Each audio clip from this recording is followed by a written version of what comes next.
We're back to the Neil Haley Show here on the Total Celebrity segment. I'm excited to welcome the program first. My co-host, Greg Hanna of Toss C3. Greg, what's up? How are you, man? You're getting used to this co-hosting thing, and it's a lot of fun, isn't it? Oh, it's fantastic. You always find the best Yeah, I guests. always find them, and they're going to be always, and trust me, and we're in the summer. Imagine the fall. Oh, my. As we know, as John, my guest, knows how crazy these different things happen and stuff like that. And I'm really excited about my guest today. And the reason I think so is just his story, his journey of how he's created these brands and these opportunities is absolutely phenomenal, to say the least. Ghost Whisperer and much, much more John Gray's known for. He's a writer, director, author, jack of all trades. John, thanks for stopping by, man. How are you? Thanks for having me, Neil. Greg, thanks. All right, so let's go start with this. John, growing up, did you always want, what was first, the writer, the director, the producer, films? What was the thing that you wanted to do first growing up? Well, oddly enough, I thought I wanted to be an actor when I was really very, very young, because I just thought the actors did it all. You know, I'm talking about like I was 10, 11 years old. I would watch something on TV or I'd go to the movies and I want to do that. So I used to put on plays behind my building. We had a loading dock behind the apartment building I grew up in. And if you squinted, it could sort of seem like a stage. And so I used to put on plays and starring myself, of course. And I used to get frustrated that I couldn't control where my audience, such as they were, my fellow 10-year-olds, I couldn't control where they looked. And I realized if I had a camera, I could do that. I could do a close-up of a gun and a close-up of a scared face. And so that's how I started to realize that there was a consciousness, a storytelling consciousness besides the actors, that was behind the real storytelling. And so I was very fortunate, I think, that I learned at a very young age, this is what I want to do. And I was equally fortunate that I never really knew how difficult that would be to try to become a film director and writer. Here I was in Brooklyn, no connections, no real way in. And so I just sort of wrote scripts, made films as much as I could with borrowed stuff. And it took a lot of years, but finally things started to kind of gel for me. Wow. What was the first big break, so-called break for you? Well, I think really the first big break, and I had gotten a few smaller breaks along the way, where I got to direct some kind of independent short films for an educational film company in Washington, D.C., and got to, get paid for directing pretty young, and I was happy with that.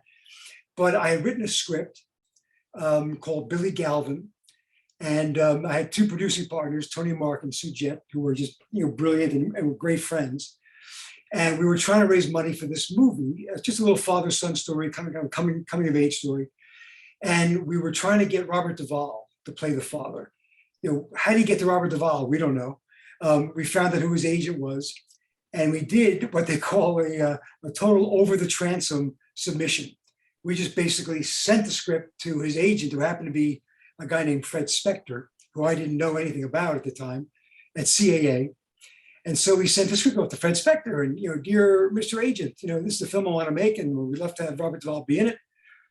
And so literally about 3 weeks later, I get a phone call. And by the way, at that time, to make a living, I was giving out tickets for CBS to test their TV shows.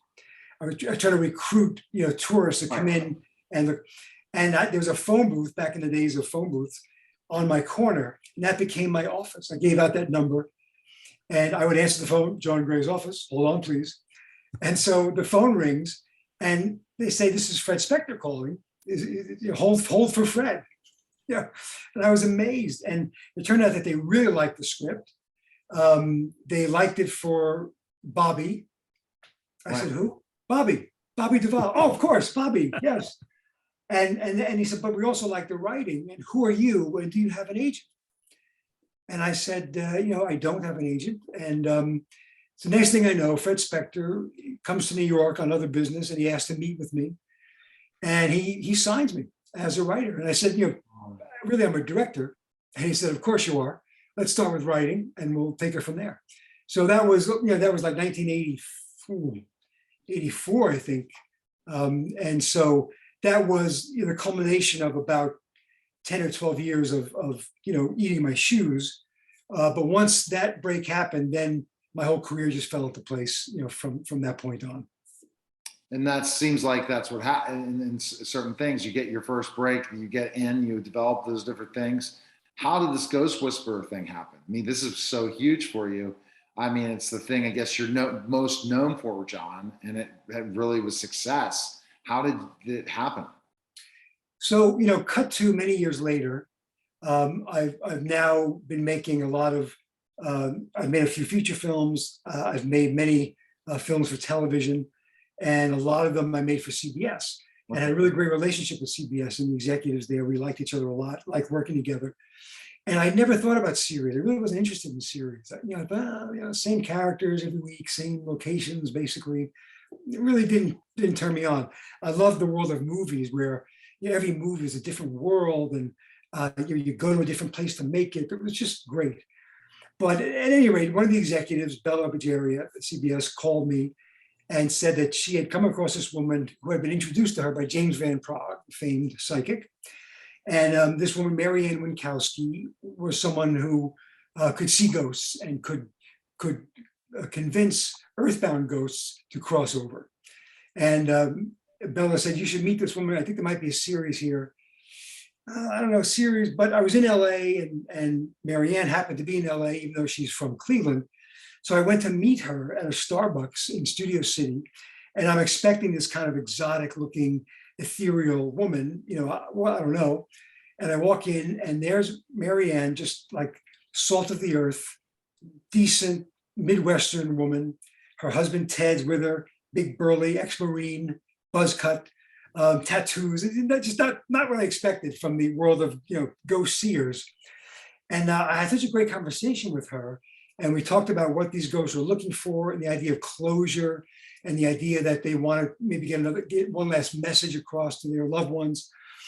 And so I really became kind of intrigued with the idea. And I asked Marianne, so I said, what is it like? So you see ghosts all the time? Do you ever turn it off? She said, no, they're just there all the time. Sometimes I try not to let them know that I can see them so they don't bother me. And I said, are there ghosts right now in the Starbucks? And she said, oh yeah, there's 3 right here, right now. And she's pointing them out to me, because there's a guy sitting there on his computer and his mother's over his shoulder and this person. And so that scene ended up in the pilot, actually.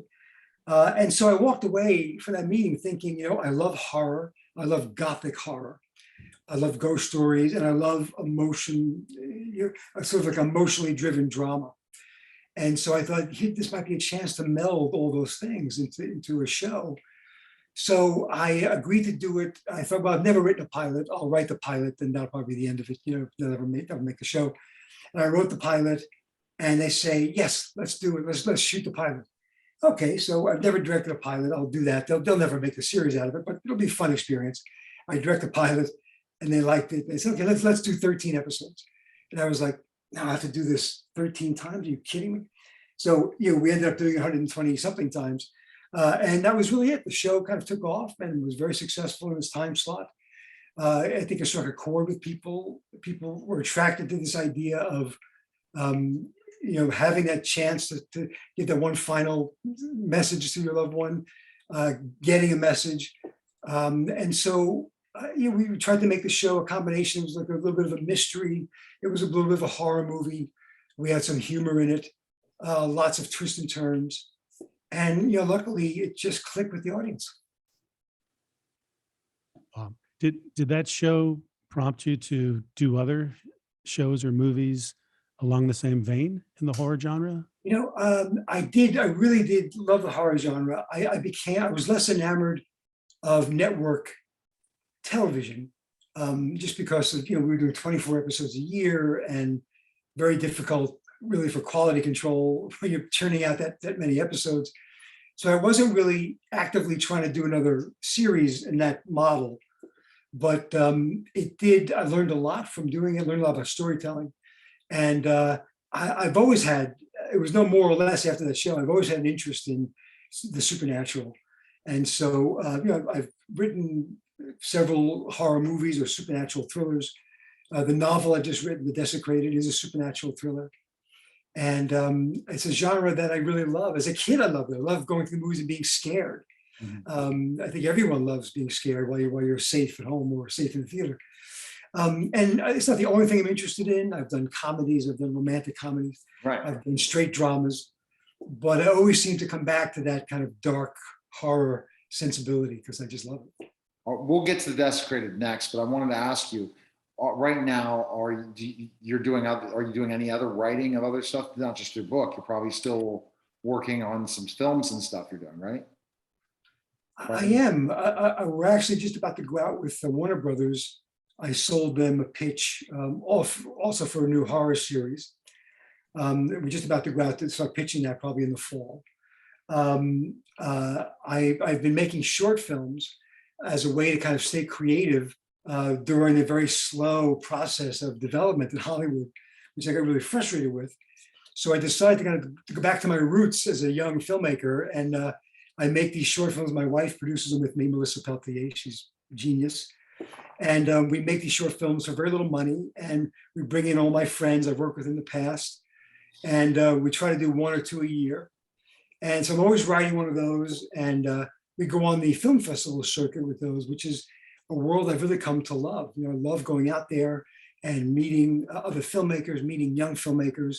I do seminars and classes and try to pass on, whatever little knowledge I have. And I love seeing other people's movies and watching my own short films in theaters, big screens with audiences. It's just fabulous. And I have to admit, I've said this before, that I love this process so much that sometimes my manager will call me and say, so listen, we have a meeting about this project or that project. I'm like, it's going to interrupt my short filmmaking. Damn.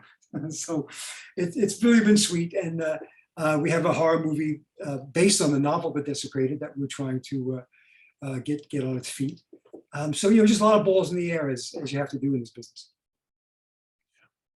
I know Neil wants to get to Desecrated, but I get another quick question to ask you. What about the movies? What was your favorite movie that you worked on? It's so hard to pick a favorite, because for me, wrapped up in those movies are not only the final movie, or however it turned out, good or bad, but the experience of making it, where I was when I made it, the people I work with, and the family that we made while we were making that film. And those are the things I carry with me, going forward. So, it's hard to pick a favorite. I made a movie about Dean Martin and Jerry Lewis called Martin and Lewis with Sean Hayes and Jeremy Northam. And I had such a phenomenal time on that movie. We recreated nightclubs from the 40s and 50s. Oh, wow. And it was just so much fun. And Sean Hayes is just a genius and a great guy. And we had a wonderful crew on that. I did a movie called The Hunley about the first Civil War submarine. In fact, the first submarine used in combat successfully ever. And we shot that in Charleston, South Carolina, and Armand Asante and Donald Sutherland. And I got very close to them. And in fact, I so fell in love with Charleston that my wife and I have been vacationing there ever since. This is like 20 years now. Wow. So it's just, it's hard to choose a favorite. I love them all. All right. So now writing a novel, The Desecrated. This is new for you, right? This thing, because so you consider yourself a writer, for screenwriter, for different things, director, but this is different. So how much did this kind of change who you are as a writer writing this? Well, it was a really, definitely a learning curve coming from screenwriting. Right, screenwriting is different. Trying to write novels, because when you're writing a script, you're totally conscious at all times of the running time. You want to be as economic as possible at every single moment. And I, at least, I'm sure most screenwriters, particularly in television, where you're really restricted time-wise, you get frustrated because sometimes you want to go another mile with a certain character, and you can't do it because there's just no time to do it. And so in novels, you're painting a picture, you're trying to put a picture in the audience's mind. And you also get an opportunity to every now and again go down a little side alley and go into a character's backstory and discuss how this character got to be who they are today. And if you can do it in an entertaining way, the reader goes with you and love that.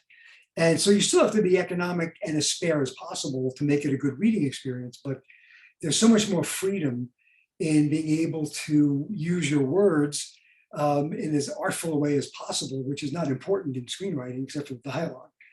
And just to create a world visually on paper in someone's mind, and to have that freedom of developing story and character that you don't always have in scripts. I loved it. I mean, it was difficult.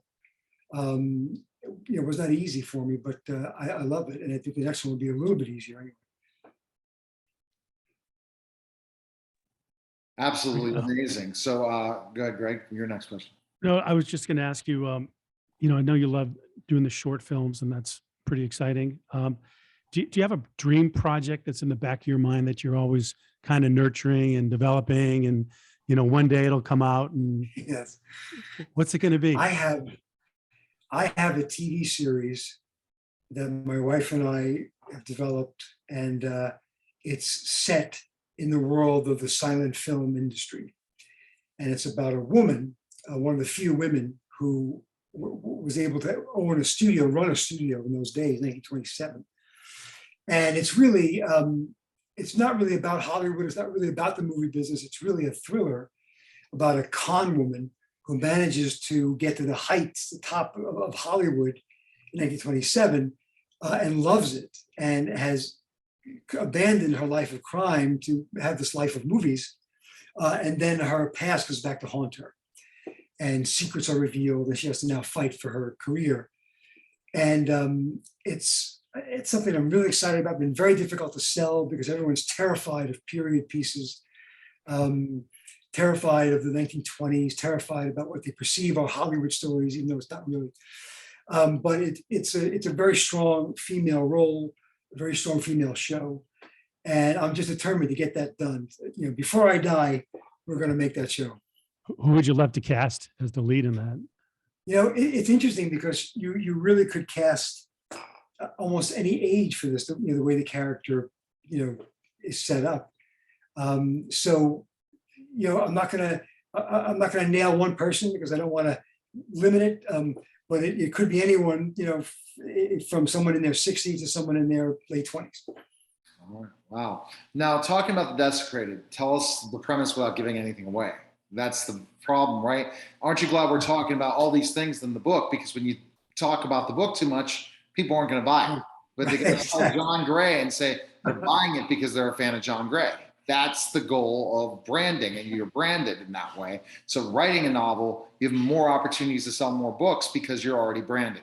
So kind of tell us about the book without giving away. Okay. Well, the book basically is about a young woman named Jennifer Shelby. And she works the night shift at the New York City morgue. She just suffered the loss of her father. She's only 20. She's grieving her father's loss. When her father died, when he got sick, she had to drop out of college to take care of him. And he died, and the tuition kind of went with him. And so she's at loose ends in her life, and she takes this night job at the morgue to try to just get centered again and figure out what she's going to do with her future. And she loves being alone. She loves having no one around her except the dead. Doesn't bother her. And then into her life comes this crazy, charismatic, heartthrob English movie star named Trevor Price. And Trevor has been sentenced to community service at the New York City morgue. And there's instant conflict between the two of them. Trevor is just this charming, funny, irreverent guy who takes nothing seriously whatsoever. And Jennifer is, loves her job, doesn't want to jeopardize her job. And she really respects the dead and what they do for the dead. He doesn't. And so his presence starts to spark a series of hauntings at the morgue. And in trying to solve those hauntings, we unravel this incredibly complex story full of twists and turns about why the morgue is haunted and what's happening behind the scenes at the morgue and that kind of thing. That's the gist of it, as the Irish say. And interestingly enough, it's sort of based on a true thing in that you may have heard of this. but I think it was back in 2015, Lindsay Lohan was convicted. I'm not sure what it was. It was a DUI or something like that. And she was sentenced to 53 days of community service at the LA County morgue. And when I came across this little item, I was kind of really intrigued by it. I just thought, how interesting is that? And, what an imagination that judge had. Think of this. And also, what must that have been like for the people who work in the morgue? Now there's a movie star, a controversial movie star, working side by side. So that's really what kind of gave me the idea for this. And as the years went by and I kept thinking about it, I reversed the genders and just had a lot of fun kind of developing that story. All right, Greg, You think one more question. Do you think you'd like to see it as a movie someday? I will make it as a movie. I'm going to, absolutely. Oh, good. Yeah. So it's all about now the next step. So it'll be your movie, right? So you'll direct it still, right? Yes, absolutely. So that's the next passion project. So that's what you're keeping busy doing, all the shorts to keep going while you're pitching this to get this to become a movie. Then it happens. And that, have you seen the game change so much with going out and getting financing for films? Because that's a process in itself. As you have an entrepreneur mindset in that way, John. Because if you want certain films to be made, unless you're going to have a major company take it on, it's your funding. You got to go get the financing. Is that a challenge for you, or is that something you enjoy? It is. It's more difficult than ever before to raise money for movies. As you know, the pandemic, theatrical exhibition took a huge hit. It's super difficult, and we'd be thrilled if we could get it on a Netflix or an Amazon. But look, it's just tough. There's a lot of noise out there. There's so much content going on right now. However, I will say that horror is an evergreen. People, I think, always love horror. They love being scared. And I think this is a fresh enough story that people will be attracted to it. So I'm very confident we'll get it made and soon. All right. Well, we'll have to hear back from you in that way. John, where's the best place that we can purchase the book and learn more about you? Where can we go? The book is available in print and ebook on Amazon and Barnes and Noble. You can ask for it at a Barnes and Noble store. They'll get it for you. And I know that if you go to my website, which is johngrayofficial.com, there are other avenues to get the book through that website as well. Fantastic. All right. And Greg, website for people to find your business. Yeah, best place to find me at my website is tossc3.com. All right. And he's the cybersecurity expert. So anything involving cybersecurity, John, this is the guy that calls Greg. Okay, excellent. Fun times. And my website, neilhaley.com. And at neilhaley.com, I'm the media giant. And you want to give me a call, chat with me, check me out. Look forward to it. Appreciate it, John. I love the story. I love your passion. I love what you're trying to do. And it's really interesting to tell people to keep going, especially I'm waiting for your memoir, John. That's got to be next, especially talking about 14 years old. I mean, at a certain time, answering the phone, trying to find an agent. People will love that kind of story. Then getting an agent, going through the process, because there's so many people grinding like you grind today, John, to become John Gray. You know that, right? If you say so, I'll take that. I'm telling you. The amount of creatives out there that want to be like you. I appreciate it, John. Thanks for stopping by. Thanks, Neil. Thanks, Greg. All right. Thank you. You're listening and watching The Neil Haley Show, and we'll be back in just a moment.